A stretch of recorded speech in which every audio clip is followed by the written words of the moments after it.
እንዴት ናችሁ ቤተሰብ? የሆነ ነገር ገርሞኝ ነው ማለት ያው ከአርሰናል ጋር የተያያዘ ነገር እንደማወራ ግልጽ ነው። በዚህ ሳምንት 4 ታላላቅ ጨዋታዎችን በአንድ ሳምንት ውስጥ ያደርጋል አርሰናል። በነገራችን ላይ እንዳልሳሳት እፈራለሁ፣ እርግጠኛ አይደለሁም ግን ማለት እኔ አይቻልም በአንድ ሳምንት ውስጥ 4 ጨዋታ ያደረገ የእንግሊዝ ክለብም ሆነ የሌላ የአውሮፓ ሊግ ክለብ እኔ አላስታውስም። ሊኖር ይችላል ግን አላስታውስም። አስባችሁታል? በአንድ ሳምንት ውስጥ 4 ጨዋታዎች። ባለፈው ሐሙስ ታላቅ የሚባለውን ፍልሚያ ከሊቨርፑል ጋር አድርጎ ያው ነጥብ ተጋርቶ ወጥቷል። አሁን የፊታችን እሁድ ደግሞ ከፖርትስማውዝ ጋር በኤፍኤ ካፕ ይፋለማል። ያው ፖርትስማውዝ የታችኛው ሊግ ላይ ያለ ቡድን ቢሆንም የእንግሊዝ ቡድን ነው፣ የእንግሊዝ ክለብ ነው፣ ጠንካራ ነው።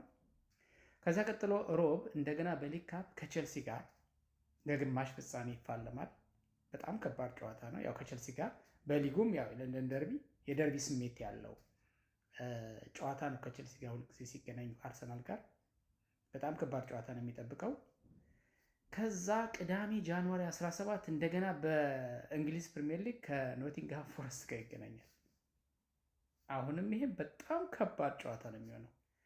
ፎረስት ያው ከባድ ከሚባሉት ትልልቆችን ከሚፈትኑት በጣም ቻሌንጂንግ ከሚባሉት ቲሞች አንዱ ነው ኖቲንግሃም ፎረስት። ከዛ ምናልባትም በአንድ ሳምንት ካቴጎሪ ውስጥ ላናስቀምጠው እንችላለን እንጂ በሚመጣው እንደገና ጃንዋሪ 20 ላይ ማክሰኞ ማለት ነው የጣሊያኑን ታላቅ ክለብ ኢንተር ሚላንን እንደገና በአውሮፓ ቻምፒዮንስ ሊግ ይገጥማል ማለት ነው። አስባችሁታል? እንግዲህ ይሄን እንደዚህ አይነት መርሃ ግብርን ተቋቁሞ ሊያልፍ የሚችለው ክለብ ወይም ቡድን በዚህ ሰዓት አርሰናል ብቻ ነው ብዬ አስባለሁ።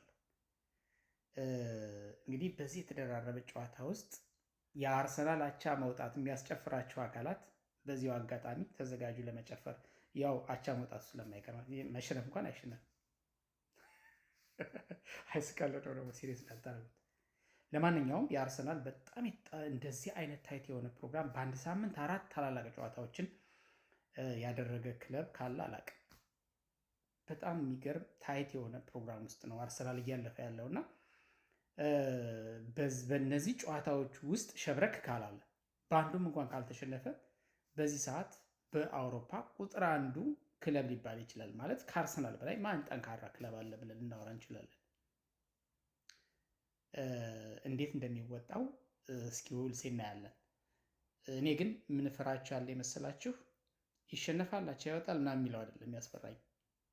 በእንደዚህ አይነት ተደራራቢ መርሃ ግብሮች ላይ ተጨማሪ ወሳኝ ተጫዋቾችን በጉዳት ደግሞ መልሰን እንዳናጣ ነው የምፈራው። ምክንያቱም ሂንካፒ አሁን ባለፈው ጨዋታ ተጎድቷል። በጣም ወሳኝ የኋላ መስመር አጥር አንደኛው ነው። ጥሩ ወሳኝ ልጅ፣ በደንብ ከቡድኑ ጋር የተዋሃደ ነው። በደንብ ምርጥ የሆነ ተከላካይ ነው። አንዳንዴ መሀልም ሰንጥቆ ገብቶ ለኳስ የሚያከፋፍልበት መንገድ ራሱ በጣም የሚገርም ሆኖ መጣ እያልን የተጎዳብን። ኦፍኮርስ አሁን ከኋላ መስመር ጉዳት የለም።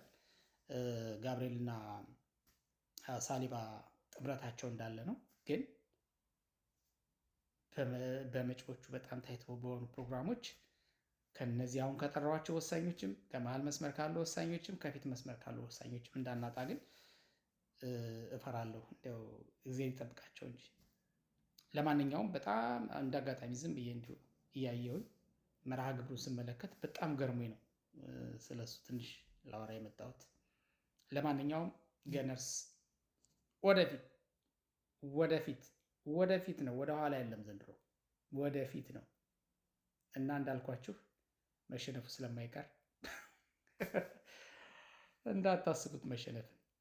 ግን አቻ ሊወጣ ስለሚችል በአቻ ያው እየተጨፈረ አይደለ? አሁን አርሰናል እኮ አሁን ተሸነፈ ተብሎ አይደለም ሙድ የሚያዘው፣ አቻ ሲወጣ ይጨፈራል። ለምሳሌ ከሊቨርፑል ጋር አቻ ሲወጣ በጣም ነው ሴሌብሬት የተደረገው። የአርሰናል ውድቀት ወይም የአርሰናል ወደፊት መራመድ ወይም የአርሰናል ዋንጫ ማንሳት የማይፈልጉ አካላት በጣም ጨፍረዋል፣ በጣም ተደስተዋል።